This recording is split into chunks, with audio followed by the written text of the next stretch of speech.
نحمد صلی علی رسول الکریم اما بعد۔ دوسرا سوال جو ہم نے یاد کرنا ہے وہ بھی بڑا سادہ سا ہے، اور وہ ایسا ہے جس کا ذکر قرآن کریم میں بار بار آیا ہے، اور اس کو یا ذہن نشین کرنا، یاد کرنا، لوگوں کو بتانا بہت ضروری ہے۔ وہ دوسرا سوال یہ ہے کہ وہ کون سا ایسا گناہ ہے، وہ کون سا ایسا جرم ہے جس کی سزا اللہ تعالیٰ نے انسانوں کو دنیا میں ہی دے دی۔ یعنی اللہ تعالیٰ اس قدر ناراض ہوئے، اس طرح غضبناک ہوتے ہیں کہ اس کی پھر ہر جرم کی سزا آخرت میں ہے۔ ہم دیکھتے ہیں کوئی بھی جرم انسان کرے، اصل سزا، اصل یا کوئی بھی جزا جو ہے وہ کیا ہے، آخرت میں ہوگی۔ لیکن یہ جرم ایسا ہے کہ اس کی سزا اللہ تعالیٰ نے انسانوں کو دنیا میں ہی دے دی، اور وہ کیا جرم ہے اس کو سمجھنا اور یاد کرنا بہت ضروری ہے۔ وہ جرم، بہت سارے لوگ اس بارے میں مختلف باتیں، بعض کہتے ہیں کہ جو والدین کی نافرمانی یقیناً وہ بڑا جرم ہے، لیکن ہم دیکھتے ہیں اس کی سزا دنیا میں۔ بعض نے کہا یہ فحاشی اور یعنی یہ زنا یہ بڑا جرم ہے، یقیناً یہ بڑے جرائم ہیں، لیکن ان کی سزا اللہ تعالیٰ دنیا میں نہیں دیتا، ان کی اصل سزا آخرت میں ہے۔ بعض لوگ کہتے ہیں ظلم بھی انسان کرتے ہیں، ٹھیک ہے، اور ظلم ہم دیکھتے ہیں اکثر ظالم جو ہے وہ اسی طرح مر جاتے ہیں، ان کی دنیا میں سزا ہی نہیں ہوتی۔ اور کچھ لوگ کہتے ہیں شرک، یقیناً شرک سب سے بڑا گناہ ہے، ان الشرک لظلم عظیم، اور شرک جو ہے سب سے بڑا ظلم بھی ہے، اور شرک جو ہے سب سے بڑا گناہ بھی ہے۔ لیکن ہم دیکھتے ہیں نہ تو مشرکین مکہ کو دنیا میں ہلاک کیا گیا، اور نہ ہی آج کے ہندو اور جو مشرکین ہیں اس وقت دنیا کے اندر، ان کو اللہ تعالیٰ دنیا میں ہلاک کرتا ہے۔ تو یہ تو اس کا جواب اصل میں یہ ہے کہ اس کا جواب قرآن کریم میں بار بار دیا گیا ہے، اور تفصیل سے بھی دیا گیا اور مختصر بھی دیا ہے، اس کو یاد رکھنا ہے۔ جواب اس کا یہ ہے کہ جب اللہ تعالیٰ اپنا نبی بھیج دے، ہدایت بھیج دے، اور نبی لوگوں تک دعوت پہنچا دے اور حجت تام کر دے، پھر بھی لوگ کہیں کہ نہیں ہم نے نہیں ماننا، تو پھر اللہ تعالیٰ نے ایسے قوموں کو دنیا کے اندر ہی سزا دے دی۔ آپ دیکھیں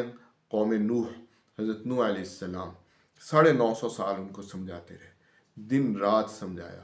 اور ہر طرح سمجھایا۔ یعنی سورہ نوح آپ دیکھیں، پوری سورہ نوح کے اندر انہوں نے اپنی کارگزاری اور نوح علیہ السلام نے اپنی بات پیش کی۔ قال ربی انی دعوت قومی لیلا و نہارا، کہا کہ اے میرے رب میں نے دن رات ان کو دعوت دی، اور پھر فرمایا کہ ان کے پاس ایک ایک فرد کے پاس، ثم علمت لهم، پھر میں نے اعلان کر کے، واسررت لهم اسرارا، اور میں نے اصرار کر کے، اور پھر ان کو کہا کہ اس طرف آؤ، لیکن یہ نہیں آئے، اور پھر کہا کہ ثم انی دعوتهم جہارا، پھر میں نے مجمع میں لوگوں کو ان کو اکٹھا کر کے دعوت دی۔ لیکن اب نوبت، جب نوح علیہ السلام نے کہا کہ اب نوبت یہاں تک آ چکی ہے، کلما دعوتهم جعلوا اصابعهم فی آذانہم، اب جب بھی میں انہیں دعوت دیتا ہوں یہ اپنے کانوں میں انگلیاں دے لیتے ہیں، واستغشوا ثیابہم، اور چہرے پر پردہ ڈال دیتے ہیں، واصروا واستكبروا استکبارا، اب یہ واپس آنے والے نہیں، یہ اب اصرار کر رہے ہیں، اور انہوں نے بہت تکبر آ گیا۔ تب اللہ تعالیٰ نے پھر ان پر عذاب بھیجا۔ اب دیکھیں عذاب میں چھوٹا سا سیلاب بھی آتا تو انہیں تباہ کر دیتا، لیکن اللہ تعالیٰ نے تاکہ انسانوں کے لیے عبرت بنے اتنا بڑا عذاب دیا کہ روایات میں آتا ہے کہ یہ پوری زمین غرق ہوئی۔ اور اب بھی جو ماہرین ارضیات ہیں وہ جانتے ہیں کہ واقعتاً اس دنیا پر ایک ایسا سیلاب آیا تھا جس نے پہاڑوں کی چوٹیوں تک پہنچا تھا، پانی کے آثار پہاڑوں کی چوٹیوں پر لوگوں انہوں نے نوٹ کیے ہیں کہ یہ اس بڑے طوفان نوح کی یہ نشانی ہے۔ تو وہ اللہ تعالیٰ نے اتنا بڑا عذاب نازل کر کے عبرت بنایا ان کو۔ تو وہ جرم کیا تھا ان کا؟ جرم یہ تھا کہ نوح علیہ السلام نے ان تک دعوت پہنچا دی، اور سب کچھ جب انہیں سمجھا دیا بار بار، تو ان لوگوں نے حضرت نوح علیہ السلام کا مذاق اڑایا، حتیٰ کہ یہاں تک جب وہ کشتی بنا رہے تھے تو انہوں نے کہا کہ تم خشکی پر کشتی چلاؤ گے، تو اس طرح مذاق کرتے تھے۔ لیکن جب اللہ کا عذاب آیا، وفارت تنور، اور پھر وہ جو پانی نکلا، زمین نے بھی، اور زمین کو بھی کہا اپنا پانی نکالو، اور آسمان نے بھی پانی برسایا، اور اس نے ساری دنیا کو غرق کیا۔ اسی طرح پھر قرآن کریم کے اندر قوم عاد کا ذکر آتا ہے۔ قوم عاد بڑی طاقتور قوم تھی، اور اس قدر انہیں قوت دی کہ ان کے پاس ایک ایسی زبردست، پہلے تو وہ اپنے جسم کی ڈیل ڈول کے بہت طاقتور لوگ تھے، بڑے بڑے کھجوروں کے تنوں کی طرح ان کے قد اور طاقتور لوگ، اور ان کا بڑا زوم اور دعویٰ تھا کہ دنیا کی کوئی فوج ہمارا مقابلہ نہیں کر سکتی۔ وَإِذَا بَطَشْتُمْ بَطَشْتُمْ جَبَّارِينَ، اللہ تعالیٰ کہتے ہیں کہ جب وہ جبنا جبر اور ظلم دکھاتے تھے، جب وہ کاروائی کرتے تھے تو پھر عبرت بنا کر رکھ دیتے تھے، اور یہ اللہ ان کی ایک خاص بڑی گھمنڈ جو تھا، اس پر اللہ تعالیٰ نے ان کے پاس حضرت ہود علیہ السلام کو بھیجا، اور جب حضرت ہود علیہ السلام نے ان تک دعوت پہنچائی، ان سب نے انکار کیا، بلکہ ہود علیہ السلام کا مذاق اڑایا اور کہا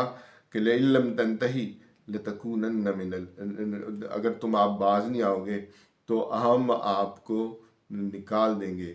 اور یہاں سے لَتَكُونَنَّ مِنَ الْمُخْرَجِينَ، ہم آپ کو یہاں سے نکال دیں گے۔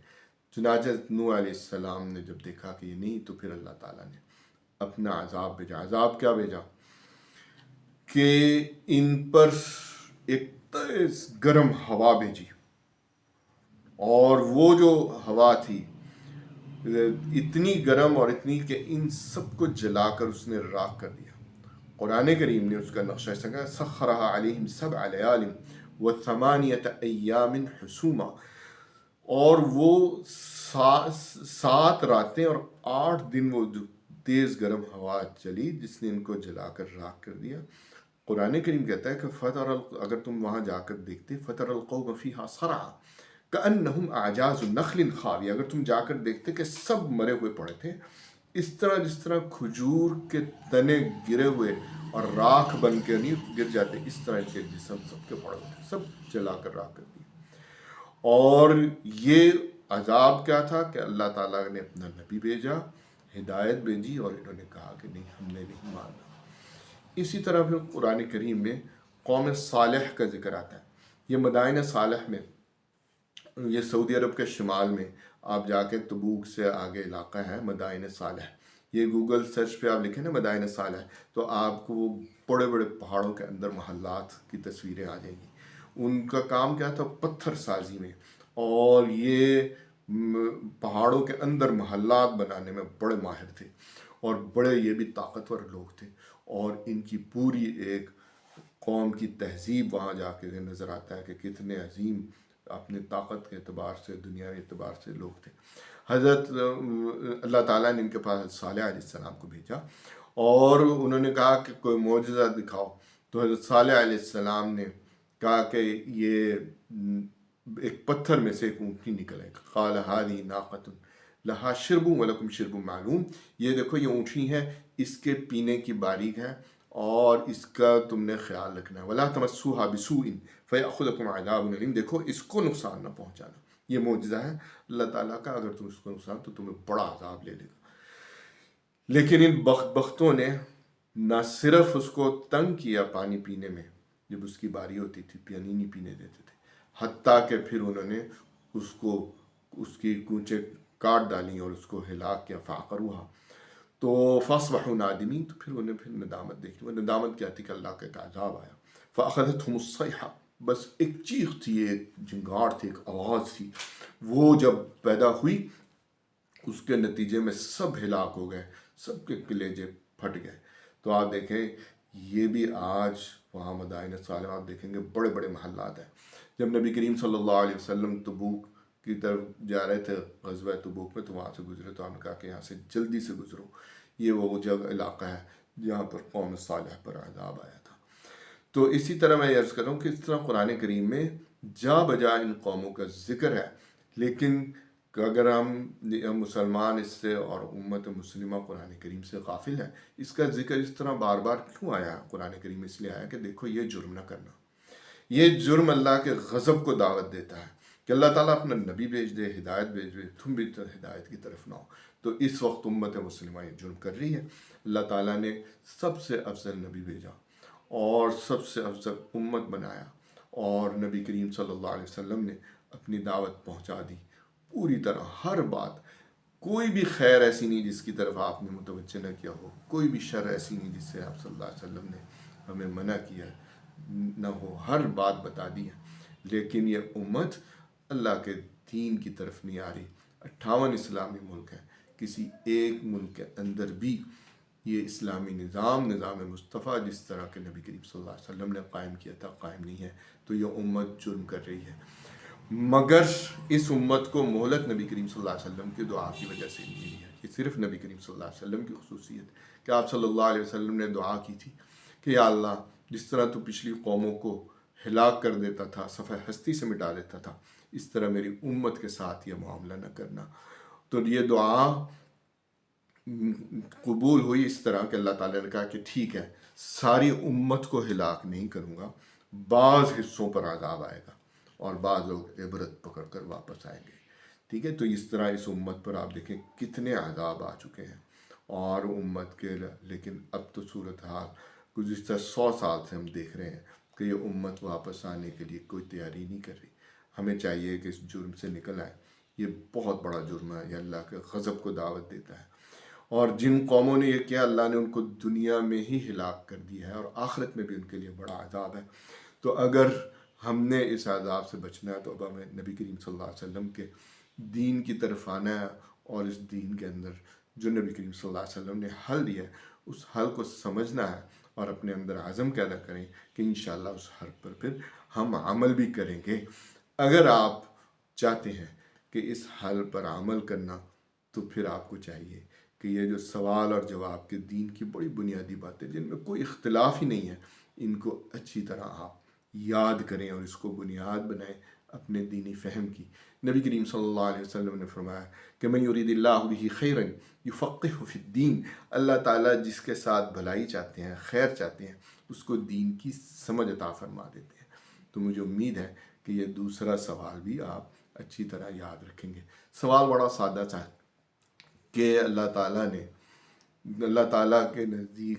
کون سا جرم، کون سا گناہ ایسا ہے جس کی سزا اللہ تعالیٰ نے قوموں کو دنیا میں ہی دی ہے؟ تو اس کا جواب بڑا سادہ سا ہے کہ اللہ تعالیٰ جب اپنا نبی بھیج دے، ہدایت بھیج دے اور نبی لوگوں تک وہ دعوت پہنچا دے اور حجت تام کر دے، پھر بھی لوگ کہیں نہیں ہم نے نہیں آنا دی، تو اللہ تعالیٰ نے پھر ان کو دنیا میں ہی سزا دے دی ہے۔ تو آج امت مسلمہ اس پہلو سے بھی بہت سزا بھگت رہی ہے، ہر جگہ ذلت اور رسوائی ہے، اور امت جو ہے وہ نبی کریم صلی اللہ علیہ وسلم کی اس پیشین گوئی کے مطابق آج ہے۔ آپ صلی اللہ علیہ وسلم نے فرمایا تھا کہ قیامت کے قریب ایک دور ایسا آئے گا، تتداعی علیکم الامم کما تتداعی الاکلۃ الی قصعتها، تم پر قومیں اس طرح ٹوٹ پڑیں گی جس طرح کے کھانے کے دسترخوان پر ٹوٹ پڑتی ہیں، اور یا درندے جو ہیں وہ کھانے کی چیز پر ٹوٹ پڑتے ہیں۔ تو آپ صحابہ نے عرض کیا کہ اے اللہ کے رسول، کیا ہم اتنی تھوڑی تعداد، امن قلت یا رسول اللہ، اے اللہ کے رسول ہم اتنی تھوڑی تعداد میں ہوں گے؟ آپ صلی اللہ علیہ وسلم نے فرمایا کہ نہیں، تم بہت بڑی تعداد میں ہوں گے، وَلَكِنَّكُمْ غُثَاءٌ كَغُثَاءِ السَّيْلِ، لیکن تم اس طرح ہوں گے جیسے سیلاب آتا ہے، اس کے اوپر جو جھاگ ہوتی ہے اور تنکے ہوتے ہیں، اسی طرح تم بہتے چلے جاؤ گے، تمہارا دنیا کے اندر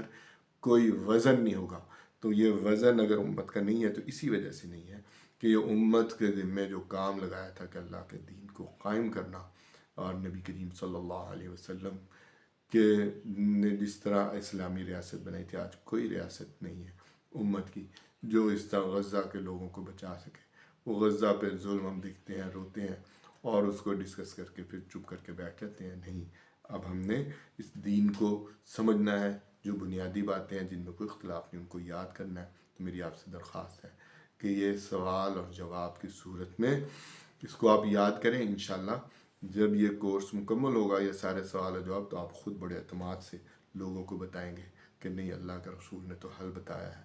اور قصور ہمارا ہے کہ ہم نے کبھی اس کو سمجھنے کی کوشش نہیں کی۔ اللہ تعالیٰ مجھے اور آپ کو صحیح سمجھ عطا فرمائے۔